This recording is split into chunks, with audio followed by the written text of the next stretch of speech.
Muchísimas gracias, doctor Frank. Muchísimas gracias. Qué bueno que la Universidad de Miami tenga esta visión sobre América Latina, este interés, y qué bueno que el presidente de Colombia pueda estar con nosotros hoy. Vamos directo al grano porque hay mucho que preguntar, poco tiempo, y quiero dejar un poco de tiempo para que nuestros invitados también puedan hacer unas preguntas. Empecemos, presidente, con los últimos acontecimientos. Usted acaba de llegar de Naciones Unidas.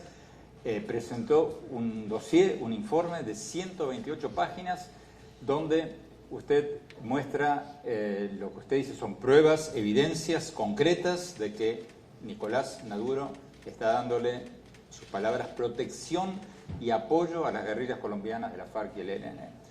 ¿Qué evidencias concretas hay de esa protección, apoyo, y qué es esa protección y apoyo concretamente? Bueno, lo primero, Andrés, expresar el gran honor que es para mí compartir este escenario contigo, estar aquí en la Universidad de Miami. Mi saludo también al presidente Julio Frank, mi saludo a Leslie, mi saludo al alcalde, mi saludo al comisionado que pudimos compartir hace un rato, a Net Tadeo también la veo, a Eliana Ross, tantos amigos de Colombia que están aquí presentes, líderes empresariales. Yo quisiera empezar también por darle un saludo muy importante a toda la comunidad hispana que está hoy aquí con nosotros. Andrés, mi primera reacción, es muy importante llamar las cosas por su nombre.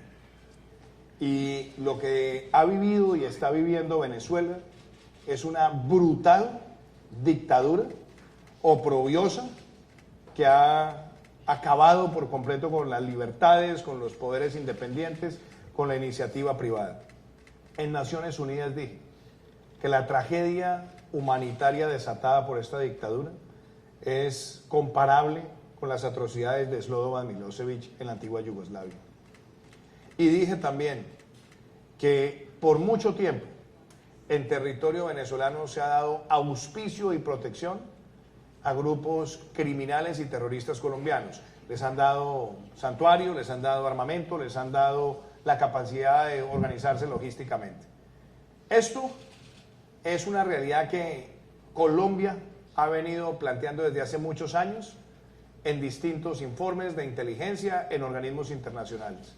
Y le llevamos a la OEA y a las Naciones Unidas un dossier donde tenemos ahí claramente demostrado rutas del narcotráfico, los lugares donde están ubicados los cabecillas de organismos, de organizaciones criminales, donde mostramos además donde hay coordenadas de pistas para al servicio del narcotráfico, y algo además que es muy delicado, Andrés, y es dónde tienen ellos lugares de entrenamiento. Entonces, yo creo que ese dossier sirve para llamar las cosas por su nombre, y como también lo dije en Naciones Unidas, esa protección que le está dando el gobierno de Venezuela a los grupos armados ilegales es comparable con la que le dio en su momento el régimen talibán Al-Qaeda. Presidente, denos algunos ejemplos concretos, porque usted dice, acaba de decir, les han dado armamento. Porque una cosa es que el gobierno de Maduro se haga el distraído, mire por otro lado, deje entrar a los guerrilleros y punto. Y otra cosa es que le estén dando armamento. ¿Qué evidencias concretas hay de que les están dando armamento? Desde hace más de una década se ha podido demostrar por las fuerzas militares de Colombia que la guerrilla colombiana ha utilizado munición que es de la Guardia Nacional Venezolana. Y adicionalmente, cuando uno ve uniformes y cuando uno ve tipos de armamento que aparece en fotos desde hace muchos años, muestran la connivencia porque es armamento que ha entrado por Venezuela. Esto no son cosas que surgieron hace un mes ni hace dos. Este dossier no es una cosa que surgió hace 2 meses o hace 3.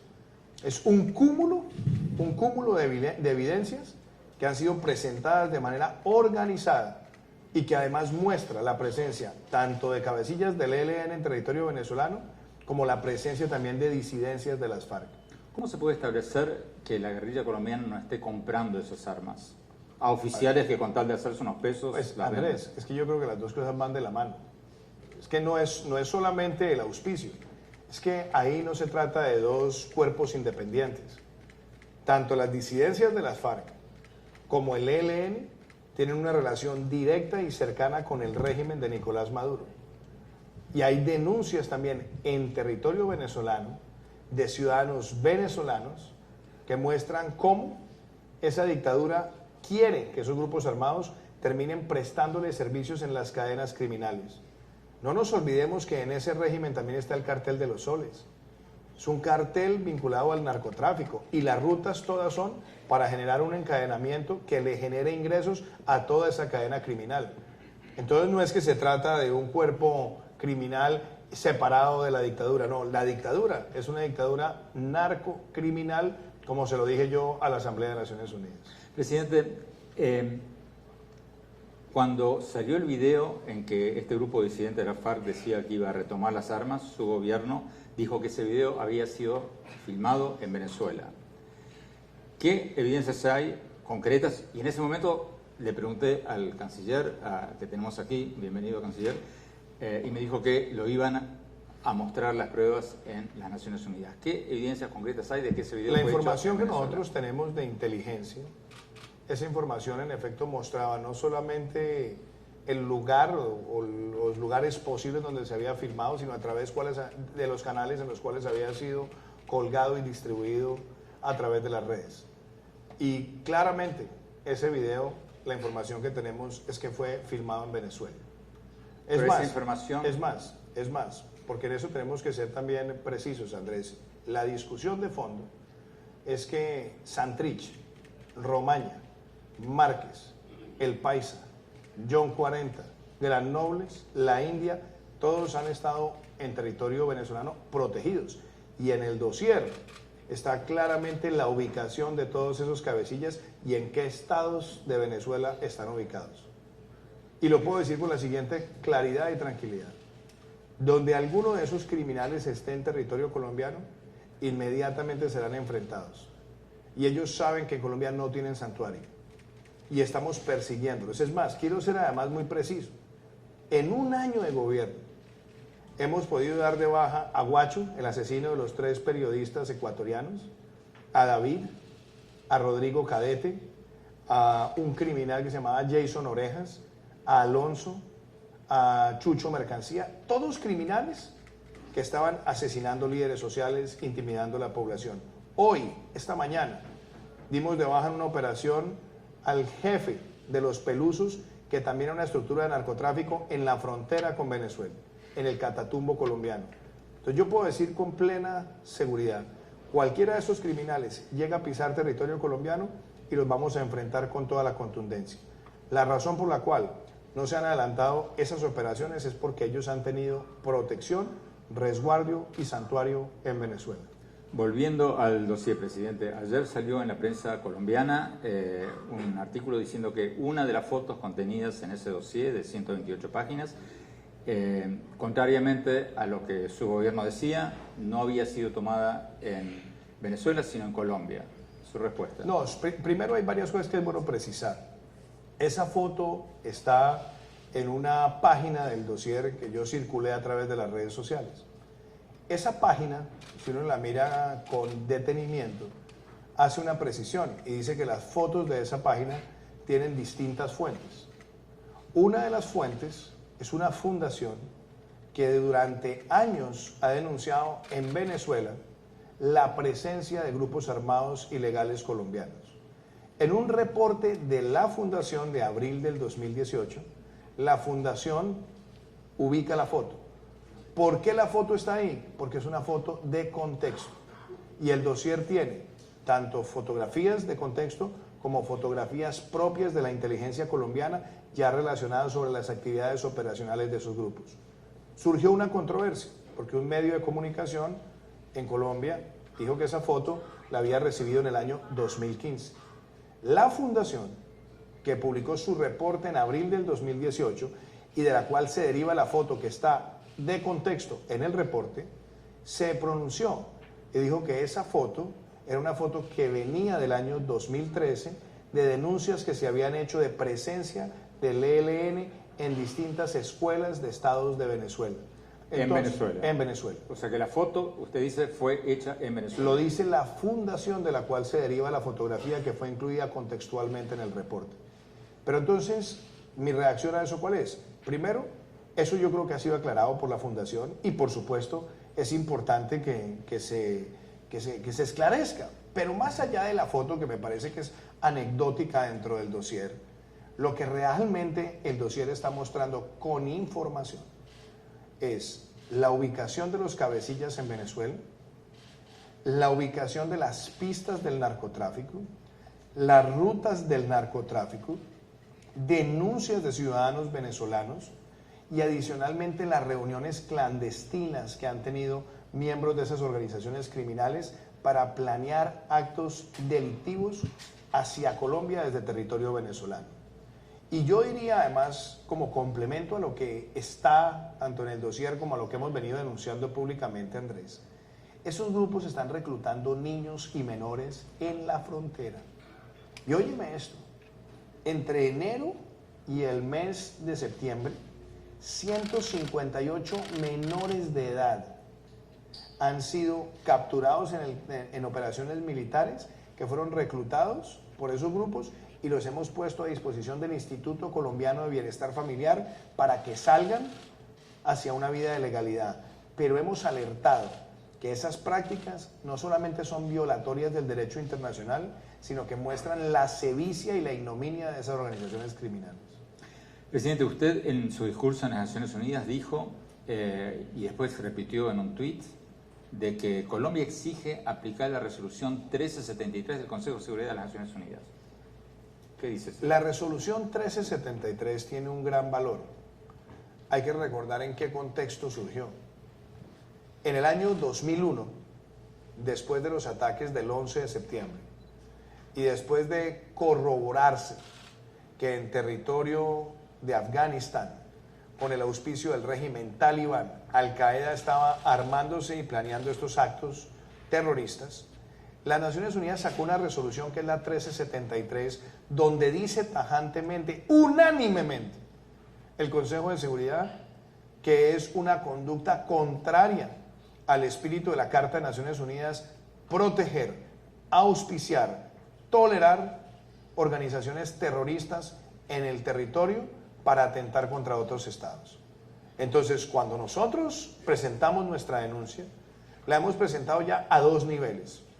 Lo hicimos en la Organización de Estados Americanos, una brillante exposición que hizo el canciller Holmes Trujillo, y lo hicimos ahora entregándole este reporte al secretario general. Pero ¿cuál es la consecuencia de esa resolución? La consecuencia yo creo que tiene tres ramificaciones claras. Una, esto muestra que hay una mayor justificación y que hay una claridad para que en el marco del Tratado Interamericano de Asistencia Recíproca se impongan más sanciones a la dictadura de Venezuela. Dos, que al interior de la Organización de Naciones Unidas también se investigue esa violación en la resolución. Yo creo que hoy además hay una decisión muy importante, que fue la creación de esta nueva comisión de investigación frente a las atrocidades que están ocurriendo allá, y yo creo que la tercera y la más importante es que esto evidencia que lo que está ocurriendo en Venezuela no es una confrontación geopolítica, esto no es un choque de potencias, esto lo que se trata es de ponerle fin a una dictadura que está auspiciando a terroristas y ponerle fin a una dictadura que está generando la más grande crisis migratoria que haya visto América Latina en su historia reciente. Bueno, la pregunta obligada, ¿eso llevaría a una intervención militar?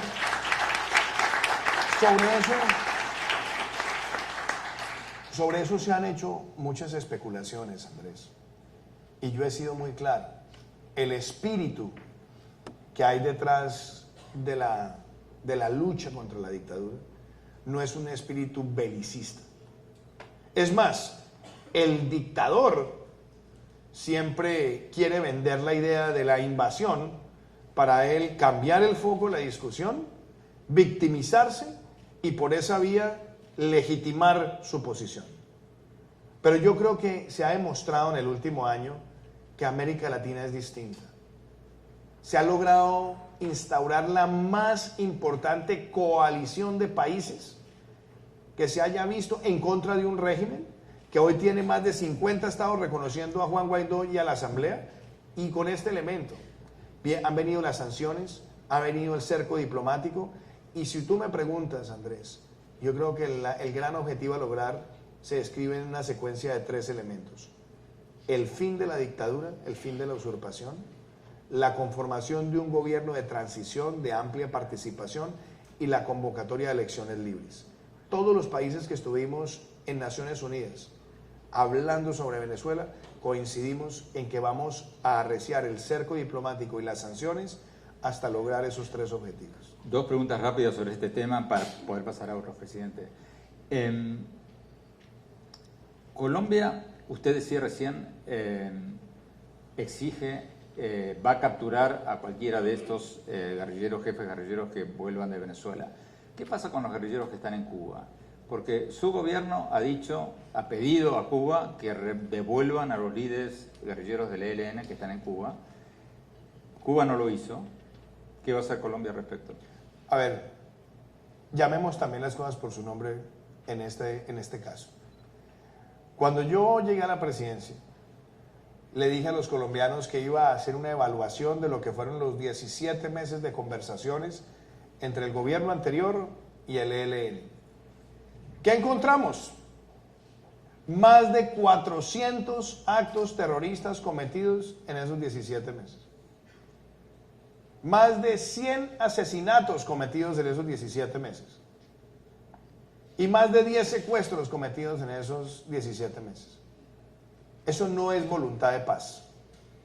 Y yo le dije claramente al ELN el día de mi posesión: si ustedes quieren hablar de paz, tienen que liberar de manera inmediata a todos los secuestrados y tienen que ponerle fin a los actos criminales, a todas las conductas criminales.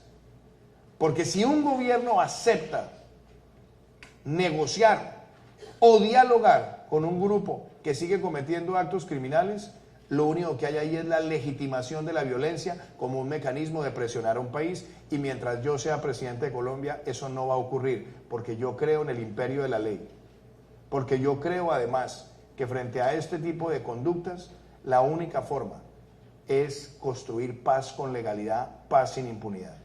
¿Y cuál fue la respuesta del ELN? Una bomba cobarde, miserable, dantesca, que asesinó 22 cadetes en el mes de enero de este año.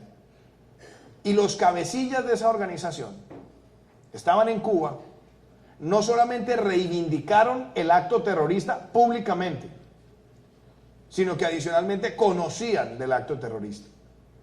Entonces, Cuba no puede decir ahora que es que eran unos señores que estaban hablando de paz, porque si ellos estaban planeando y conocían de actos terroristas en territorio cubano, la única forma en la que nosotros entendemos que se puede manejar la relación es que se cumplan las órdenes de extradición y nos entreguen a esos delincuentes. De lo contrario, lo que hay ahí sería una validación de ese acto terrorista por parte del gobierno cubano. ¿Y eso qué implicaría? ¿Ustedes considerarían una ruptura de relaciones? Andrés, voy a lo más elemental y práctico. Yo lo que me pregunto es, la respuesta y la pregunta hay que hacérsela a quien está al frente de la situación. Cuba tiene que preguntarse, ¿qué prefiere? ¿La relación con Colombia o la relación con los criminales? Yo espero que si en algo se valora una relación con Colombia, se proceda con la extradición de los delincuentes. ¿Y si Cuba no lo hace en el plazo de 6 meses, qué pasa? Creo que estaría no solamente violando el derecho internacional y las circulares rojas de Interpol, sino que creo que claramente serían ellos los que estarían diciéndole a Colombia que poco le interesa tener relaciones con nosotros. Finalmente, para terminar con este tema, presidente, algunos críticos suyos dicen que ustedes están cometiendo un error al minimizar el tema de la disidencia de la FARC, estos guerrilleros de la FARC que han vuelto a tomar las armas.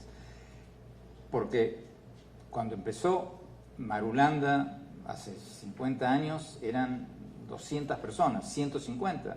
Estos empiezan con 2.500, o sea, podrían no ser tan pequeños y tan inofensivos.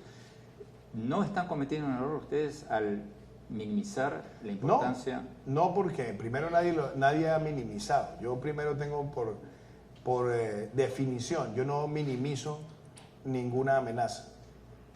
Ninguna amenaza se puede minimizar. Lo que yo tengo claro es quiénes son. Ellos se presentaron como una nueva guerrilla, o luchadores sociales. No, ellos no son ninguna nueva guerrilla ni son luchadores sociales. Son criminales que nunca dejaron ni el narcotráfico ni sus actividades lucrativas. Y claramente hay que mostrarle al mundo de dónde viene esto. Es que alias Jesús Santrich fue capturado antes de ser yo elegido presidente, en una operación adelantada por la DEA y la Fiscalía General de la Nación de Colombia a solicitud de una Corte Federal de los Estados Unidos, porque ese criminal estaba planeando enviar 10 toneladas de cocaína a los Estados Unidos en connivencia con carteles mexicanos. Pues él fue capturado, y fue capturado uno de los cómplices de él con el nombre de Marlon Marín, que está capturado en los Estados Unidos y que está colaborando con las instituciones norteamericanas, y que también estaba señalando a su tío Iván Márquez, el jefe negociador del acuerdo, de estar participando en esas actividades. ¿Qué hizo Márquez? Dejó tirado su esquema de seguridad y se fue a la anonimidad. ¿Qué pasó? Que otros de los delincuentes que estaban allí hicieron lo mismo. Y nosotros desde hace más de 10 meses alertamos sobre esa situación. Están las cartas y las comunicaciones que nosotros le entregamos a la Justicia Especial para la Paz. Y sí, hubo demoras, hubo quizás falta de dinamismo, y lo cierto es que esos criminales volvieron a esas actividades. Yo no los estoy minimizando, yo simplemente los estoy llamando como lo que son, una cuadrilla de narcoterroristas, y los vamos a enfrentar con toda la determinación y los vamos a hacer cumplir con la ley, porque no vamos a tolerarles la más mínima actividad criminal en nuestro territorio. Hablemos del éxodo venezolano, presidente. 1.400.000 venezolanos ya han cruzado la frontera a Colombia. Ustedes están recibiendo más refugiados venezolanos que nadie. ¿Hasta cuántos más puede absorber Colombia y cuántos estiman ustedes que van a llegar hacia fines de este año, y si esto sigue así, el año que viene? Yo le dije esta semana que uno de los libros quizás más interesantes que se publicaron en los Estados Unidos durante el preludio de la Segunda Guerra Mundial, o que hacían referencia a la Segunda Guerra Mundial, fue escrito por Kennedy, John F. Kennedy, y se llamaba ¿Por qué se durmió Inglaterra? La pregunta que debemos hacernos es ¿por qué se durmió Latinoamérica? Latinoamérica por muchos años veía lo que estaba ocurriendo en Venezuela en cámara lenta. Era una implosión en cámara lenta. Y muchos gobiernos miraron para el otro lado. Siendo senador, participé en un debate en el Congreso de Colombia que fue citado por el entonces representante Federico Hoyos, y dije, aquí se viene un gran éxodo migratorio, tenemos que denunciar lo que está ocurriendo y hay que actuar oportunamente. No se hizo. Y nosotros hemos recibido 1.4 millones de hermanos y hermanas venezolanas en menos de 3 años, y entonces ahí viene también la postura de nuestro gobierno. Esos hermanos y hermanas están huyendo de la dictadura, llegan con los huesos totalmente congelados, están llegando además con hambre, con carencias de medicina. Y nosotros tenemos que ser solidarios y fraternos con una política migratoria ordenada. ¿Nos genera estrés financiero? Sí. ¿Nos genera estrés social? También. Pero tenemos que ser capaces de asumir este reto y asumirlo entre varios países. Lo que Colombia ha recibido es casi el equivalente al 3% de la población, casi. ¿Cuántos calculan ustedes que van a llegar? Ya voy para allá, Andrés. Porque es que yo en esto sí quiero ser muy preciso. Nosotros, ante esta situación, tenemos que entender primero que hay unos lazos indisolubles entre Colombia y Venezuela. Yo tengo claro que nosotros llegamos a tener un mercado de 7.000 millones de dólares, que lo perdimos por cuenta de la dictadura. Pero estoy seguro que esos lazos que estamos construyendo hoy de hermandad, de apoyarnos en los momentos difíciles, el día que caiga la dictadura y empiece la reconstrucción, van a fortalecernos a los dos países.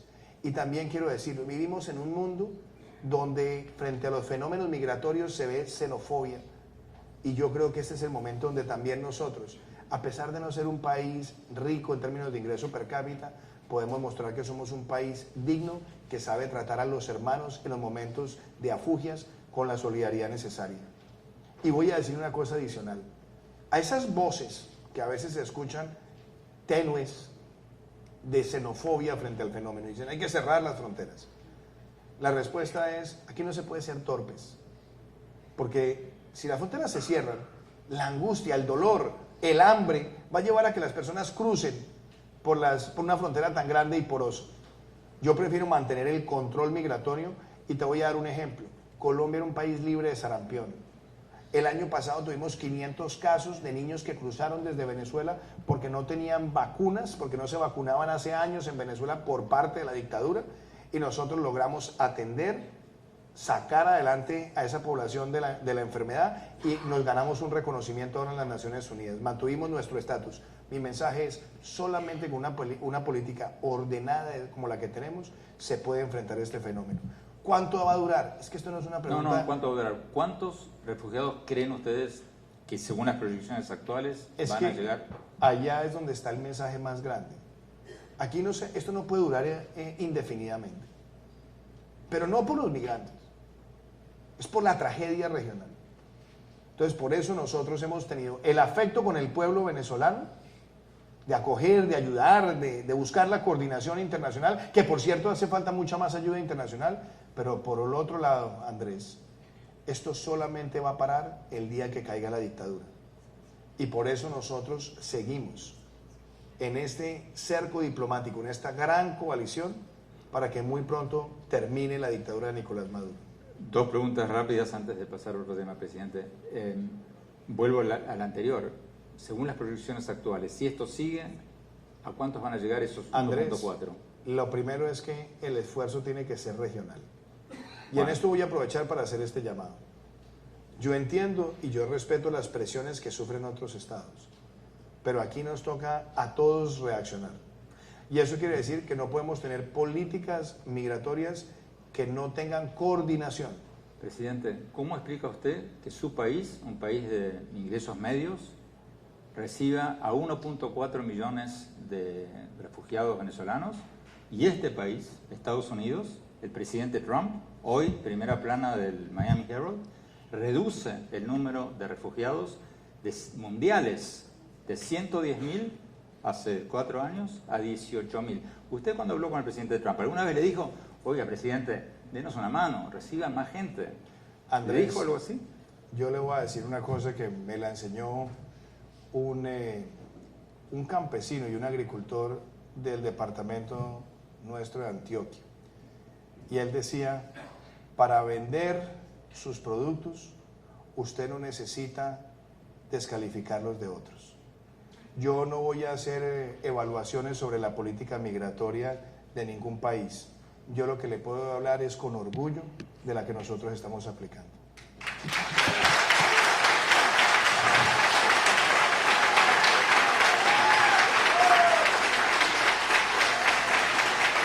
Hablemos de la economía, presidente. La economía de Colombia va a crecer 3%, quizás más, este año. No es espectacular, pero es más que la mayoría de los países de América Latina este año. Pero no me lo minimice tanto porque es que... Porque la proyección es, América Latina está prevista para crecer al 0.5%. Colombia está prevista para crecer por encima del 3%. Entonces, no es solamente la capacidad de la economía de crecer y de traer inversión, porque la inversión extranjera directa creció el 24% en el primer semestre, sino que lo que hace a Colombia aún más resiliente es que con el choque migratorio tan grande de 1.4 millones de personas, es una economía que está creciendo casi 2 veces por encima de lo que está creciendo la región. Entonces, eso muestra que el país está tomando las decisiones correctas y dando las señales correctas. Entonces, esa proyección de crecimiento que se sustenta en decisiones que tomamos, bajar la carga tributaria a la micro, pequeña, mediana y gran empresa, promover la inversión, eliminar trámites innecesarios, sacar adelante la ley que promueve la mayor inversión en telecomunicaciones de cara a tener redes 5G y de tener el 70% del país con internet de alta velocidad en el 2022, lo que estamos haciendo en energía, reactivar el sector de la construcción, reactivar las obras civiles. Todo esto muestra que Colombia está tomando las decisiones correctas. Y claro, yo no me conformo. Yo no estoy diciendo, crecemos por encima del 3 y con eso nos damos por bien servidos. No, porque queremos ir por más. Y yo lo pongo además en este plano. Colombia es un país que tiene un ingreso per cápita en el filo de los $7.000. Pero somos un país miembro de la OCDE, Los demás países de la OCDE tienen ingresos per cápita de más de $30.000. Entonces, mi pregunta, yo la digo en muchos eventos, ¿cuánto se tarda Colombia en llegar a ese nivel de ingreso per cápita? ¿100 años creciendo al 1 o 20 años creciendo por encima del 5? Lo que tenemos es que poner al país a crecer por encima de ese 5%, tomar las decisiones para llegar a tener ese crecimiento sostenido. Y eso es lo que nosotros estamos haciendo. Y te lo quiero poner en un esquema que yo sé de los que te gustan a ti, Andrés. América Latina no está solamente, o no está en un debate entre izquierda y derecha. Está en un debate entre los demagogos y los pedagogos. Y los demagogos son los que venden todos los días pan para hoy y entregan hambre para mañana. Los que destruyen las instituciones, los que satanizan el sector privado. Y los pedagogos somos, y me incluyo, los que creemos que hay que mostrarle al país el norte, respaldar las libertades, la democracia, la iniciativa privada y mostrar que a veces hay decisiones impopulares que traen mejores beneficios. Y lo cierto es que esa pedagogía, ese ímpetu de defender la iniciativa privada es lo que está haciendo de Colombia el país más atractivo para invertir en América Latina.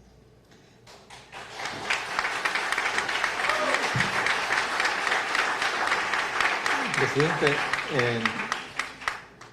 aprovecho para decir que quienes quieran hacer preguntas, aquí las van a... ya están. Presidente, sus críticos dicen que si bien la economía está creciendo bien, comparativamente con América Latina y con Colombia, el desempleo es alto. ¿Qué pasa con el desempleo? A ver, a mí me parece que la crítica siempre hay que tomarla con humildad y con un sentido de responsabilidad. El mercado laboral en Colombia empezó a tener deterioros a partir del segundo semestre del año 2015. ¿Por qué? Por un lado, la caída en los precios del petróleo, por otro lado, la desaceleración de la construcción, por otro lado, la parálisis de muchos proyectos de obras civiles, por otro lado, la afectación de algunos puntos geográficos por la pérdida del mercado con Venezuela, en fin, eran muchas las razones. Cuando empezó nuestro gobierno, nosotros pensamos en una secuencia. La primera secuencia, detonar más inversión. Ya la estamos viendo, la inversión está creciendo por encima del 24%, la inversión extranjera directa particularmente. Estamos viendo, queríamos más crecimiento, en efecto, vamos a crecer por encima del 3%. Pero las otras decisiones eran decisiones microeconómicas, por sectores. Con el liderazgo de la vicepresidenta de la República, a quien le encargué la tarea, firmamos pactos con el sector privado, con tareas que involucran al gobierno y al sector privado para que haya más inversión y se generen puestos de trabajo. ¿Qué veo con ilusión? El sector de la construcción no relacionado con vivienda de interés social, yo veo una recuperación en el segundo semestre de este año que va a colaborar. Veo el sector de obras civiles creciendo al 14%, uno de los más altos de los últimos años. Veo el comercio con el consumo de hogares que ha sido el más alto en 44 meses mejorando. Veo a la industria creciendo nuevamente. Entonces, nuestra tarea tiene que estar orientada a que todos los esfuerzos, tanto en crecimiento, en desregulación, en los pactos sectoriales, se traduzca en más puestos de trabajo. ¿Cuál es mi meta y cuál es la meta que tiene nuestro plan de desarrollo? Que nosotros podamos en el año 2022 cerrar con una tasa de desempleo que sea inferior al 8%. Nuestra meta es 7.9%. Si la logramos, y ese es nuestro objetivo, tendremos la menor tasa de desempleo en muchísimos años en nuestro país. Entonces, trabajamos con esa meta, sabemos que el reto es grande, por supuesto el choque migratorio también trae implicaciones, pero estamos con la conciencia de trabajar de la mano con todos los sectores que son intensivos en mano de obra para facilitar su inversión, su crecimiento y la generación de esos puestos de trabajo. Antes de ir a las preguntas, hablemos de su énfasis en lo que usted llama la economía naranja, las industrias creativas. Su gobierno, usted, ya desde la época antes de ser presidente, usted había escrito un libro sobre la economía naranja, las industrias creativas.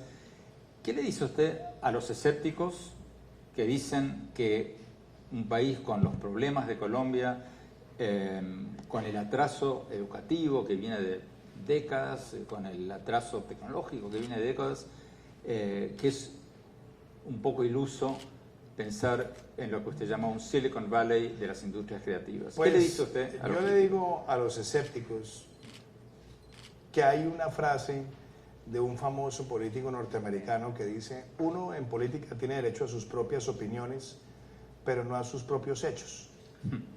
Y los hechos hablan por sí solos.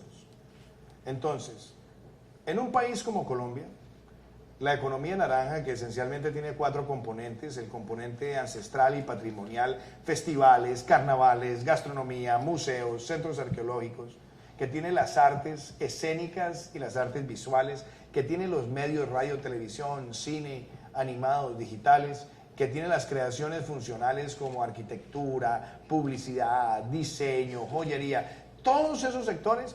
En la última medición que hicimos con el Departamento Nacional de Estadística, muestra que pesan el 1.8% del PIB. Y sectores importantísimos como el café pesan el 0.8%. Entonces, la evidencia que muestra que este es un sector importante y que es casi el doble de la contribución al PIB de un sector vital y fundamental para nuestro desarrollo agrícola como es el café. Es casi igual de grande que la minería, pero con un elemento adicional. Es un sector que está empleando más de 600.000 personas.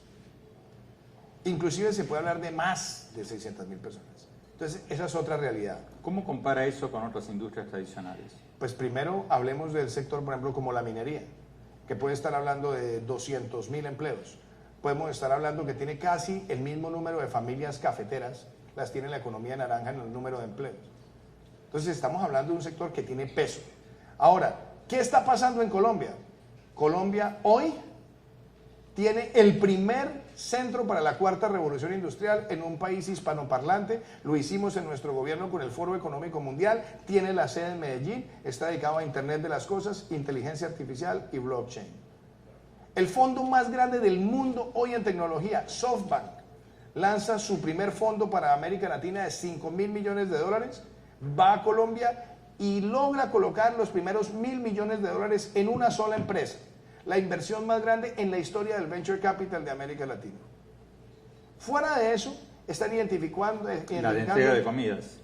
¿Perdón? La empresa de Rappi. De servicios domiciliarios. De servicios domiciliarios.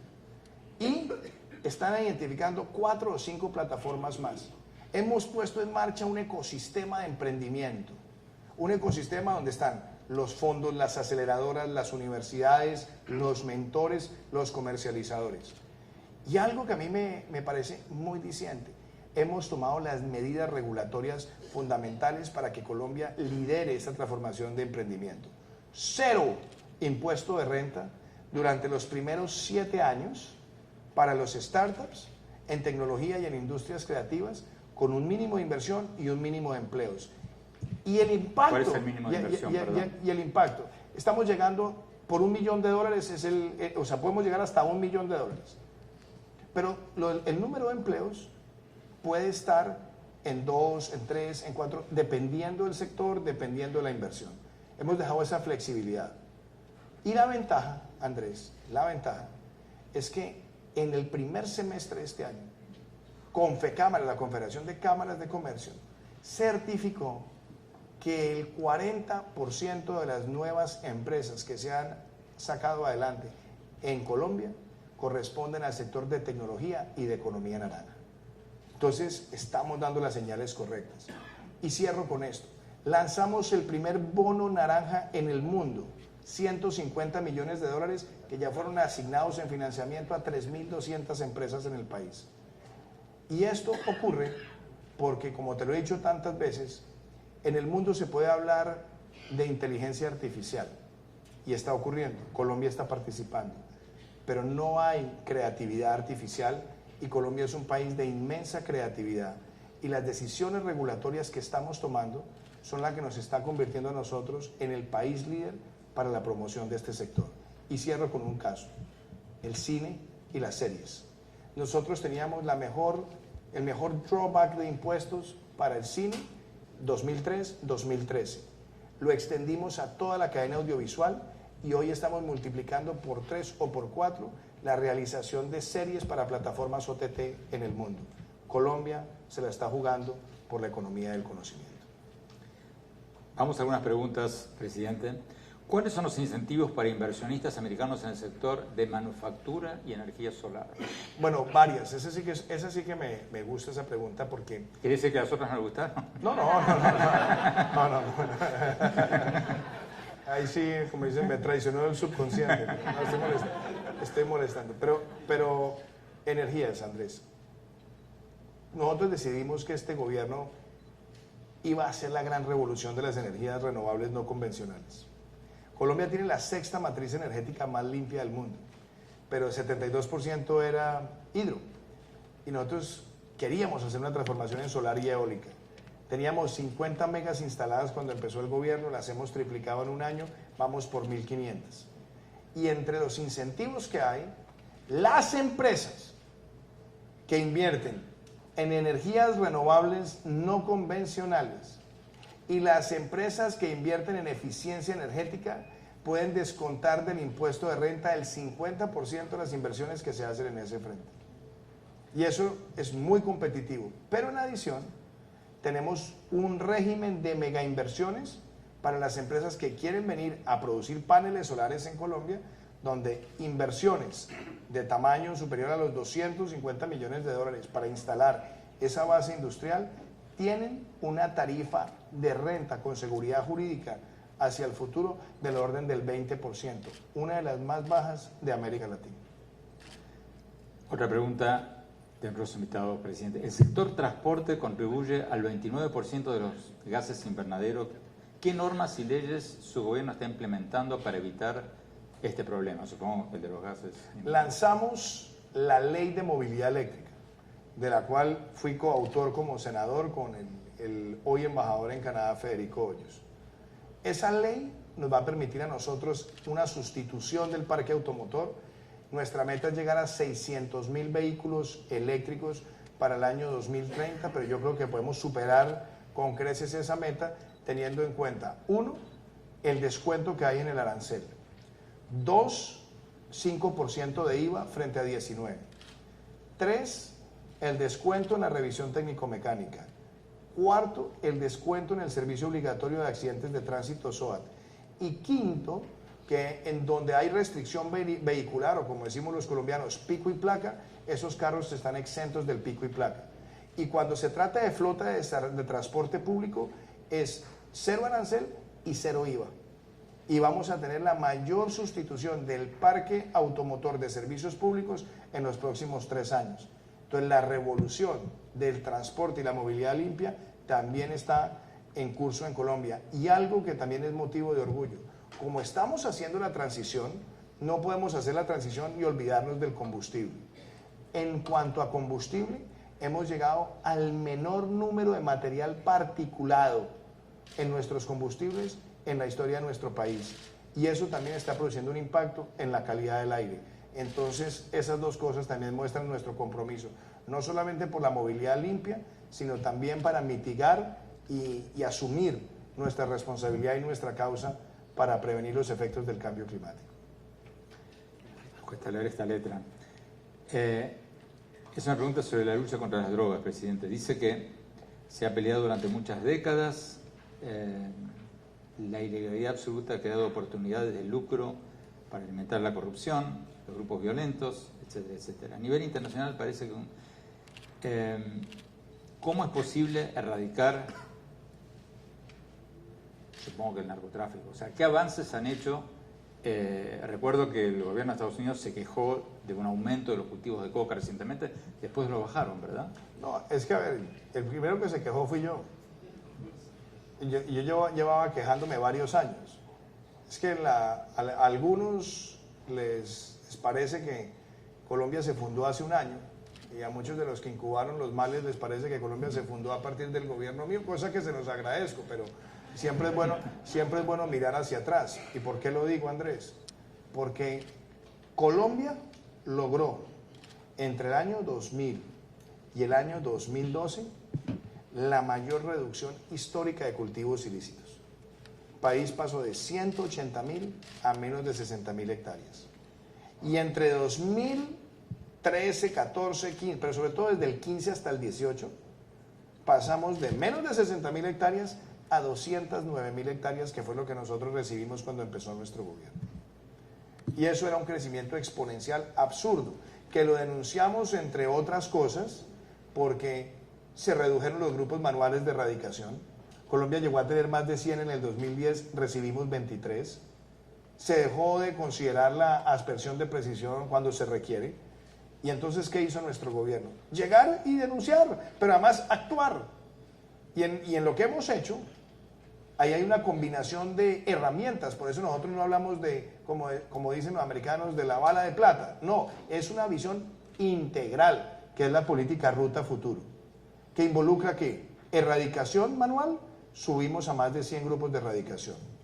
Desarrollo alternativo también, sustitución también, y hemos argumentado la necesidad de poder tener aspersión con precisión, especialmente en las zonas donde hay campos minados o francotiradores al servicio de los carteles. Pero adicionalmente, incautar más. Por cada tonelada que incauta Estados Unidos de droga en sus fronteras, Colombia incauta 18. 2 o 3, enfrentar las estructuras del lavado de activos. Buscar la prevención del consumo de drogas en nuestro país y buscar el tratamiento también para el adicto. Es una visión integral. Esa visión a mí me parece que es la correcta. Y eso requiere la colaboración y la coordinación de todos los países del mundo. ¿Por qué? Porque la lucha nuestra contra las drogas no es para complacer a nadie. Es porque es nuestro deber moral, porque nos preocupa el futuro de nuestros hijos, y yo me resisto a que el futuro de nuestros hijos sea la adicción.